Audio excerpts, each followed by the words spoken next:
have never been much of a treasure hunter, except for a brief period of time between like my 4th grade and 6th grade years. During those years, my next door neighbor, Nick Brissette, my best friend, both of us, we would save every nickel and dime we could. And anytime we got any money, we were on our bikes, riding the 2 miles or so to the local Citgo gas station, where we would buy as many baseball cards as we possibly could. And I remember thinking, when I'm this wise 5th grader, I remember thinking, I'm investing in my future right now.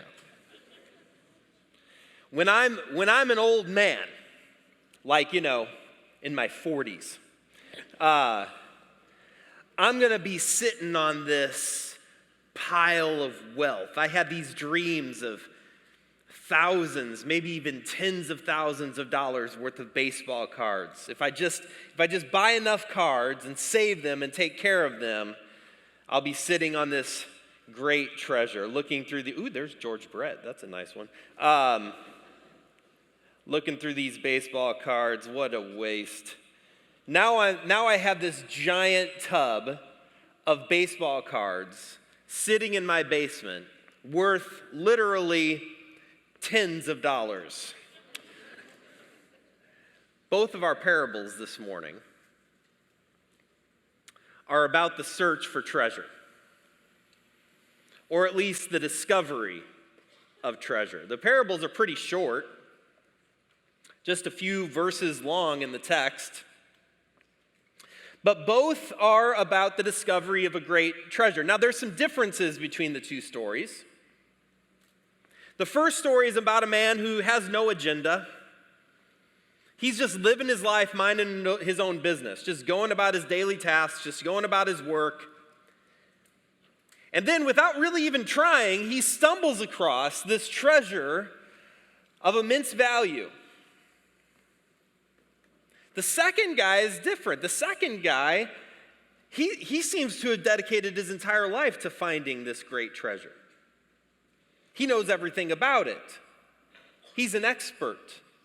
And he's dedicated all of his energy to finding this great treasure. But what both of these two stories have in common is that they're about the discovery, one kind of an accidental discovery, one a discovery after a long time of looking. They're about the discovery of a great treasure, a great wealth. And both of these stories have a few things in common. One thing that they have in common is that both of these men immediately recognize the value of the treasure when they find it. They didn't need someone to come alongside of them and assess its wealth or assess its value. They immediately recognized the immense value of this treasure once they had found it. Another similarity that both of these stories have in common is that when these two men, when they discover the treasure, they immediately respond by selling everything just to acquire it. Now, I want to tell the students in here, I want to tell you a little secret. When you become an adult, there are all sorts of things that you get to spend money on that are not very exciting at all. Like a full tank of gas, for instance. Or a few years ago, it was a hot summer day, like today is going to be. And we discovered, much to our disappointment, that our air conditioning unit at our house was broken. $5,000 later, we once again had cool air in our house. Now, let me tell you something. That is not something that you take a lot of pride and joy in spending money on. No, you don't invite people over to your house and say, hey, listen, can I show you my new air conditioning unit? You can't play with it. You can't show it off. It's just something you got to spend money on. It's a drag. But that's not the case with the treasure. With a treasure, you recognize its value, you recognize its worth to such an extent that there's really no cost that you wouldn't be willing to pay. Matter of fact, the cost of the treasure sort of fades into irrelevance because of the overwhelming excitement that you have just to have the treasure. And that's what both of these men in these parables, that's what they experienced. They experienced a treasure of such worth, such value, that they gladly sold everything just to have it. The third similarity that these parables have in common is that they are both about the kingdom of heaven. Both of these short parables are about the kingdom. Now, you're going to be hearing a lot about the kingdom this week. You're going to hear that language a lot. You're going to hear a lot about kingdom workers this week. And you might be asking the question, well, I'm not even quite sure what exactly you mean when you're talking about the kingdom. What is the kingdom anyway? So can I give you just a very brief definition of what we mean when we're talking about the kingdom of heaven? Every kingdom has at least one thing in common. Do you know what it is? It's a king. You can't have a kingdom without a king, without some authority, without some lord. Now, unlike the other kingdoms of this world, the kingdom of heaven is where God reigns. And I want you to hear this definition real quick, okay? File this away. The kingdom of heaven is simply where God gets what he wants.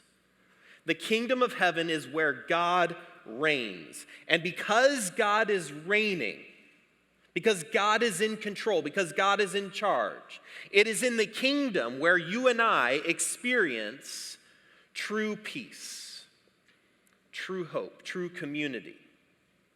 It's in the kingdom where we become most like who we were meant to be.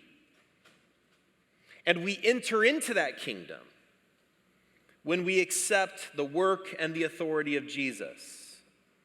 And when we enter into that kingdom, God calls us to be servants or workers in that kingdom as well. But the kingdom of heaven is simply a way of talking about where God gets what he wants, where God is reigning. There are three things that these parables tell us about the kingdom. Three things that I want to highlight this morning, then I'll be done. Three things. The first thing that each of these parables tell us about the kingdom is that the kingdom is hidden. The kingdom is hidden. It's a strange thing to think about something as big as a kingdom being hidden. How can the kingdom be hidden? Well, the truth is, this world is full of a lot of noise. There's so much distraction. There's so many false promises.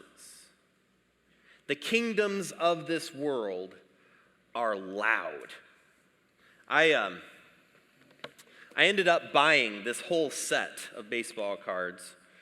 Matter of fact, it says, Chad R. in my adorable fifth grade writing, Chad R. 1989 Topps. I bought this whole set of cards.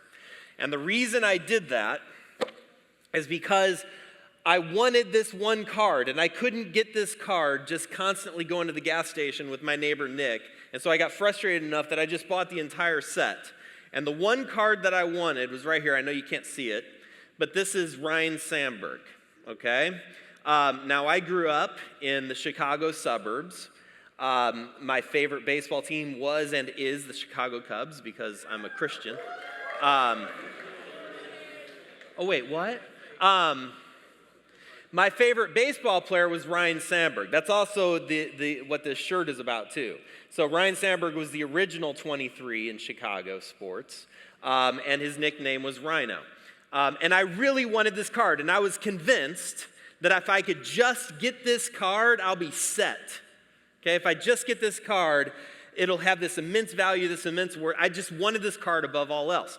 So I actually, last week, I checked on eBay for the value of this card. Do you know how much this card is worth? How much? $2? It is worth 99 cents. So if you got on eBay, you could have this card yourself for 99 cents. This whole set of cards I bought for $20. $20 was a lot of money to a fifth grade kid. You know how much you could buy this set for today? I'm such a good investor that I have lost half my value. You could buy this whole set for $10 today on eBay. Here's the point. The point is there are all sorts of things in this world that we are told are treasure. The kingdoms of this world say, pursue this, pursue that. This thing over here will give you great worth, will give you great value.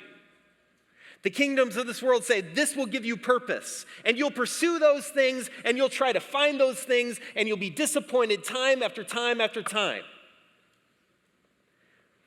The kingdom of heaven, on the other hand, is hidden. And that's one of the things that makes it so valuable.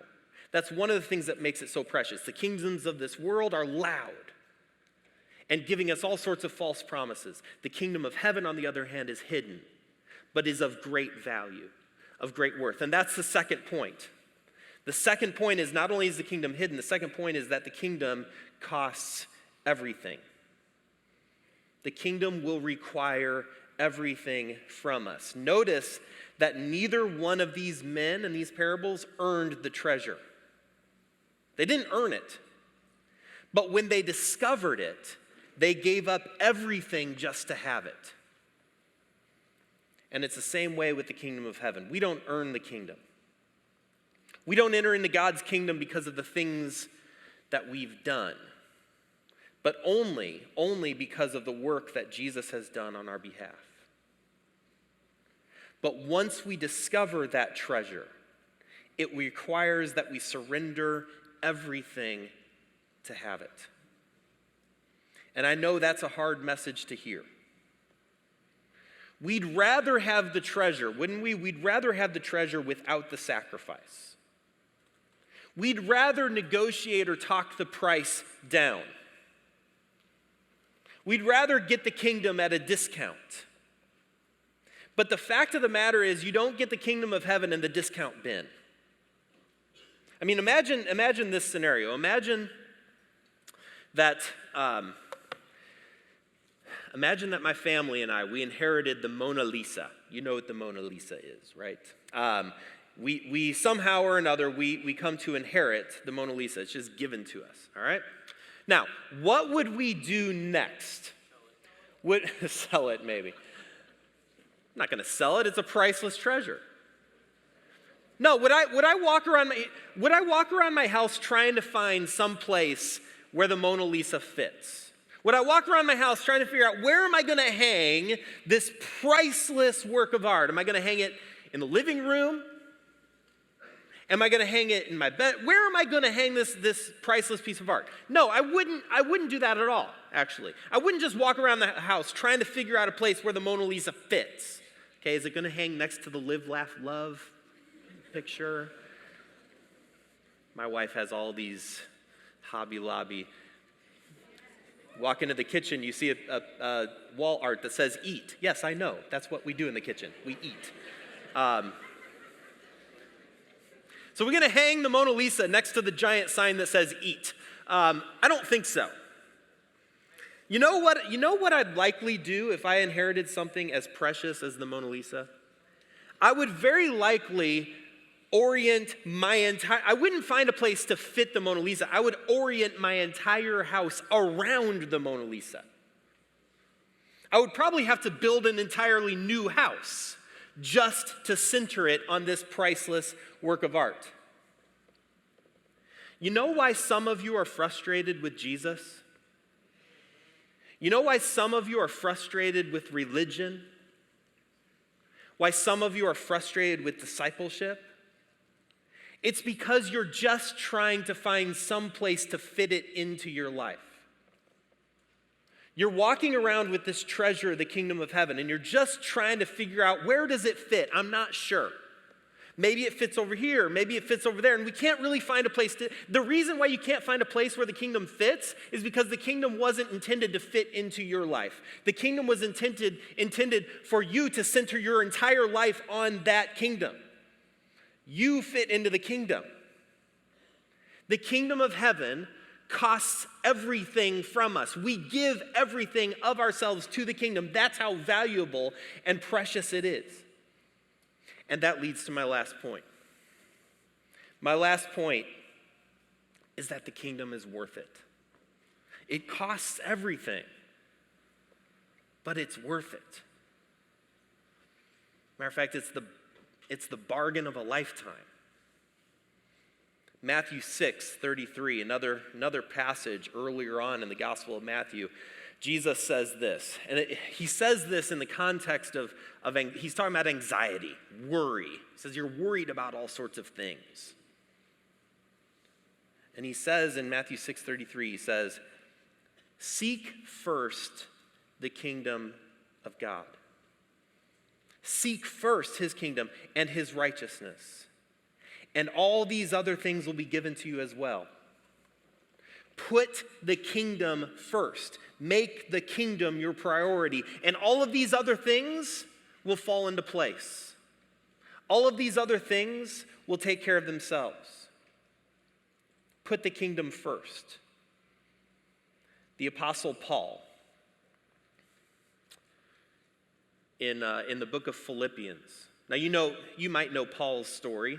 Maybe you do, maybe you don't. Paul, before he became a Christian, he was a very successful, well-known persecutor of the church. But Paul, when he was previously known as Saul, he had a lot of things going for him. He had status, he had prestige, he had respect. He had a lot of things going for him. And then he meets Jesus one day. In this dramatic conversion event, he meets Jesus. And he becomes a committed, not just follower of Jesus, but apostle, telling other people about Jesus, telling other people about the kingdom. And he writes this letter of Philippians to this group of Christians. And he says in Philippians chapter 3, as he's reflecting on his former way of life before he knew Jesus, he says, but whatever were gains to me, I now consider loss for the sake of Christ.